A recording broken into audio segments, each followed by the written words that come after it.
سبحانك لا علم لنا إلا ما علمتنا إنك أنت العليم الحكيم. قال المحقق الثاني العلامة التفتازاني رحمه الله تعالى ونفعنا بعلومه: وأسباب العلم وهو صفة يتجلى بها المذكور لمن قامت هي به، أو متن ذلك. وأسباب العلم للخلق ثلاثة: الحواس السليمة والخبر الصادق والعقل. أسباب دا علم جديد ريل لدينا مخي علامة نسفي عليه الرحمة فنسفيه سخرة فسوفيستايون سخرة سوفيستايون علم من وليد علم أسباب من شداغي إبطال شو كامل طريقي سرا دا شري براناي نقصو دا اغي حقائق بحث دوباره شروع کی چې د کم سیزنو نه هغه انکار کو چې هغه علم دی او دا غي اسباب دي نو دا غي ذکر به شروع دا مناسبت شو دي الفاظ ما قبل سره نووي. واسباب العلم ثلاثه للخلق ثلاثه: الحواس السليمه والخبر الصادق والعقل. یعنی بنده ته چې علم حاصلېږي مخلوقات زنه دي ذریعہ به یا حواس سلیمه چې حواس خمسه دي. حواس باطنه ته نه مراد ده کده اهل حق په نسبت باندې نه ثابت، فلسفه وی ثابت. او دویم چې دی ذریعہ د علم خبر صادق دی، او دریم چې دی ذریعہ د علم سره عقل دی. د دې ذرایو سره بنده ته کوم علم حاصلې او د الله تعالی علم دې ذرایو ته محتاج نه دی، کده حواسونه الله پاک او خبر صادق نه بغیر الله تعالی علم حاصل جاته خبر را رسي هغه مخکې الله تعالی علم حاصل او العقل نه الله تعالی پاک. نو د الخلق قید وسره دی علامه نصفی سے ذکر لګول. اسباب العلم کې لفظ سبب واضح هو مضاف الیه العلم دی تبتغانی سے په لفظ علم بس نه خته دي چې دا اصول الدین د علماء او د علم کلام د علماء په نسبت د علم نه مراد څه شی دی. نو تاسو مخکې د علم دو تعریفونه کړی. لومبه اول تعریف کړی دی په هغه کې ورننوته دی دا غي وضاحت کړی دی. دا لومبني تعریف د علم چې د امام ماتوریدی سره نه منقول دی، ابو منصور ماتوریدی، او د دې خاصیت دا دی چې عموم ډېر خپل دی، عموم بګي زیات. بیا دې راګیدل د عام اصولینو په نسبت باندې دویم تعریف د علم کړی دی چې په هغه کې د لومبني تعریف په نسبت باندې تخصیص دی او هغه مفید دی. بیا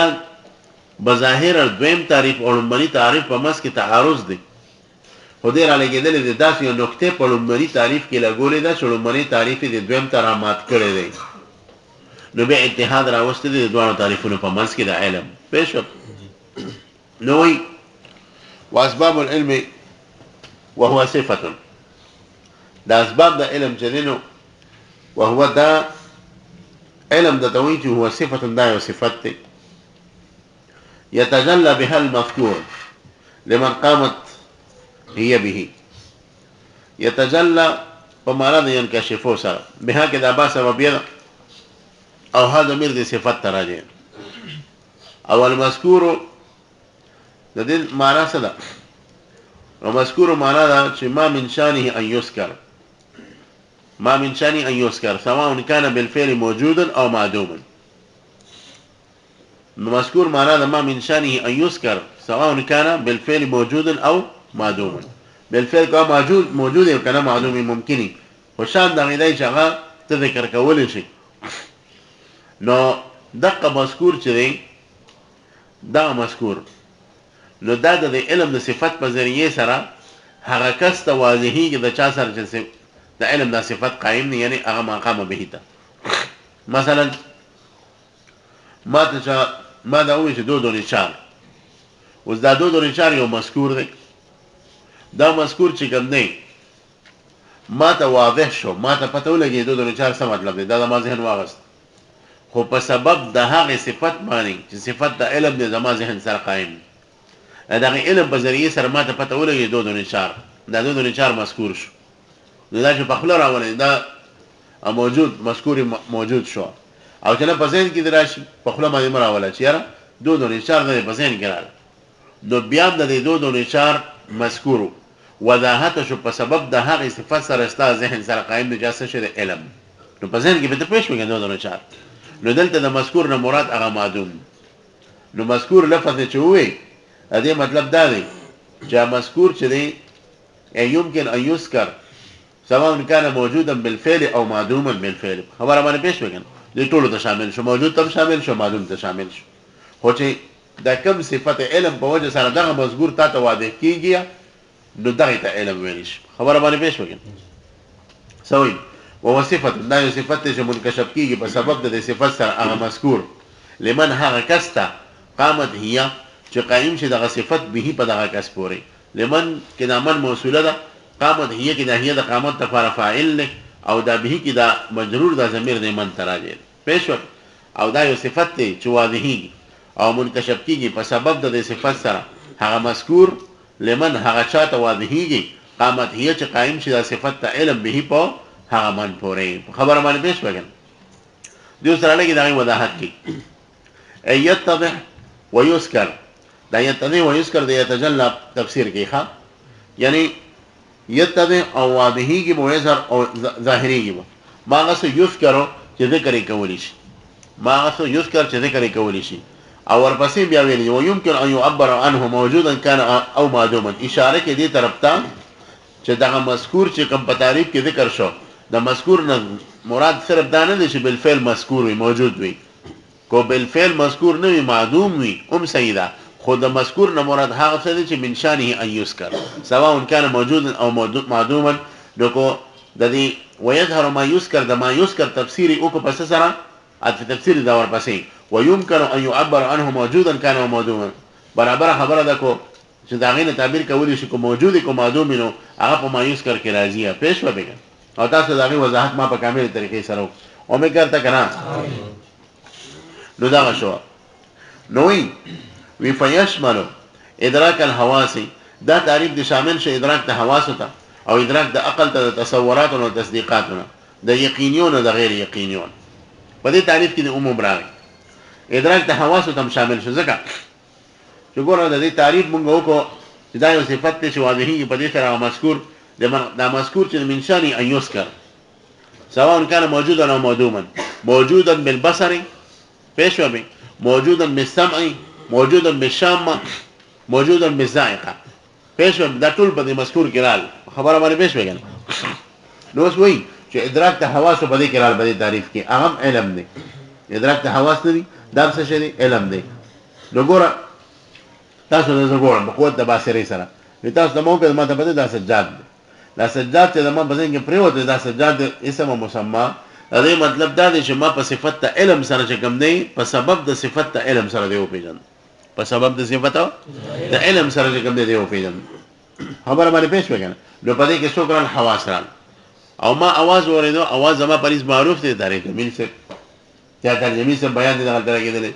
او چې زما د غوږو کې پریوته ما ته اندازو شو نو ما ته چې دا اندازو شو نو دا په واسطه د سبب د علم سره هغه علم چې زما د ذهن سره قائم دی پېښ وبي نو ادراک د حواس په دې تعریف کې شامل شو په خبره پېښ او ادراک د عقل هم شامل شو د عقل ادراکات سره یا تصورات یا تصدیقات وي تصورات څنګه لکه ما په ذهن کې رال جنت دا تصور دی جنت نو په سبب د علم سره ما په جنت جنت څه شي دوی جهنم دې تصور ما کو دا تصور دی تصدیق خو نه دی کنه ځکه هي نه پکې نشته نو جما تصور وکړ ما ته وین ترانه چې جهنم څه توي نو دا په جندل د جهنم ما څه په ذریعہ سره په صفت علم سره د ادراک د عقل لمدا شامل شو او دا کوي تصدیقات هم شامل شي ادراکات د عقل یو قسم دی تصور او د ادراکات د عقل د دویم قسم سره تصدیقات نو تصدیقات هم شامل شو لکه دا ما بزن ګرال چې نن ابزال مدرسې تراغلې دي دا ما بزن کې دا تصدیق راوي نو ما ته چې دا مې سوچ وکړ کنه نو د علم په وجه باندې ما ته دا خبره بالکل واضح شو شک پکې باندې شو خبره باندې پېښ وکړه دا تصدیق دی او بیا تصدیقات چې دي څلور اقسام درې تصدیقات غیر یقیني دي یو تصدیق چې دی نه یقیني پېښ وبګن مونږ به داسې وګو چې د تصدیق یقیني تعریف به وکړو او د تصدیق یقیني تعریف چې کله وشي نو هغه سره به تصدیقات غیر یقینیه ټول بار شي نو چې کله ټول ته بار شي کنه نو تصدیق یقیني وضاحت او به تصدیقات غیر یقیني وضاحت به هم شي په خبره باندې بهش وایي خو باقي سبق ولاګوي سوي واسباب العلم اسباب د علم شری وهو صفه دایو صفت يتجلى بها المذكور چې واضحيږي به په سبب د صفت سره هغه مذکور لمن هغه چا تقامت هي به چې چا سره صفت د علم قائم شي اي يتضح ويظهر يعني وضاحت کی او ظاهری کی ما هغه یذکر چې ذکر کولی شي سمانه یذکر لتفسیر کړي يمكن في تفسير دي اي ويمكن ان يعبر عنه يعني ممكن ان داغینه تعبیر شي موجودي کمادون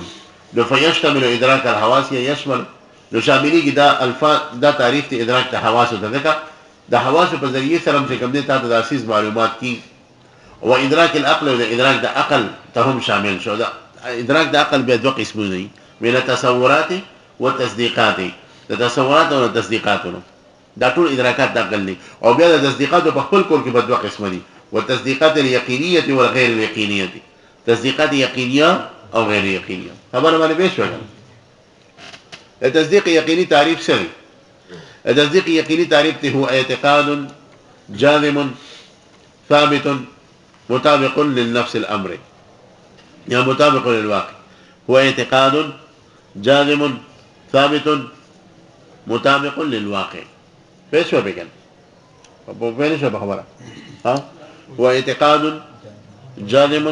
ثابت مطابق للواقع دا د تصدیق یقینی تعریف دی او یو بل لفظ سره دما پر استوا هو اعتقاد جازم ثابت مطابق للواقع ان دلیل پیش ہو بگن اوس دا ځان له یو سمندر دی چې د دې په تمامه جزئیاتو د تعریف تاسو پوي کوم او د ان دلیل د دې قید په فائدہ تاسو پوي کوم دې کې ډېر مسائل دنه پراته وي په دې به سبانه باس کو ان شاء الله پېښ دې کې بتاوس ته یو د مؤمن مقلد تعریف مشه چې مؤمن مقلد په عقیده کې چې تقلید کوي د ایمان معتبر دی کنه د معتبر د مؤمن محقق د چې د علم په دلایل اجمالیه راشي د پته ونه تولګي او د مؤمن محقق چې علم په دلایل تفصیلیه راشي لکه متکلم او امام د زمانه د وضاحت بمراشي دا به تاسو دې نه واضح کوم خبره مې پېښ وکړه سبحان ان شاء الله دا شته بیان کې یو بل نقطه ذهن کې کېږي چې معترض دلته اعتراض کوي چې تعریف د علم خو تعالی خسته و خو د مذکور په ځای باندې شی خو خبره به ختمه شوی وهو صفه يتجلى بها الشيء لمن قامت هي به دا مذکور دی ولکه خو دې کې څه نقطه ده نو ورته مذکور لفظ ځکه کې خو چې د مذکور نه مراد مونږ موجوده مواغسته او معدوم دوه حقیقتا هم تواغست یعنی د مذکور دوه فرد حقیقي دي د دې اطلاق حقیقتا په موجود مراد د مذکور اطلاق حقیقتا په معدوم مراد چې بالقوه مذکوري کې کو شی مراد غستو نو شی حقیقی معنی خو موجود ده لیکن د شی حقیقی معنی معدوم ناراضي ځان نه کو د شی معدوم باندې اطلاق کې نو دا به اطلاق مجازي دا به کومي نو دلته کومه شی ذکر کړو نیو طرف ته د شی حقیقی معنی چې دا هغه څه شی دی موجود دی او بل طرف ته د شی مجازي معنی معدوم دی نو مجازات په تعریف کې ماخوذ شوی وي او د مجازات ذکر په تعریف کې غیر مستحسن نه نو مقصود خدا دی چې دا تعریف ته مونږه موجود تم شامل کو معدوم شی تم شامل کو دوه د حقیقتا شامل نه هغه مطلب د حاصلې کې بچا سره مقصود او مذکور سره په شی سره نه حاضرې ځکه د شی اطلاق حقیقتا په موجود خرادي خو حقیقتا بچا ناراضیه هغه ساته پوېږي او مجاز باندې کوم دي څو هغه حقیقتا ناراضي نو چې ناراضي سبکه دا باندې ذکر کې ځکه چې په تعریفاتو کې مجازات مرفوض وي په دې تعریفاتو کې مجازات نه ذکر کې په دې کې صرف حقایق ذکر کیږي او دا د کلام عرب او د فصحاونه خلاف تا ځکه هم شی ذکر نه کو سم ذکر کو مذکورم ذکر کو دې د خبره پوره شو د دې چې باقی بعد تفصیل نه ان شاء الله سبا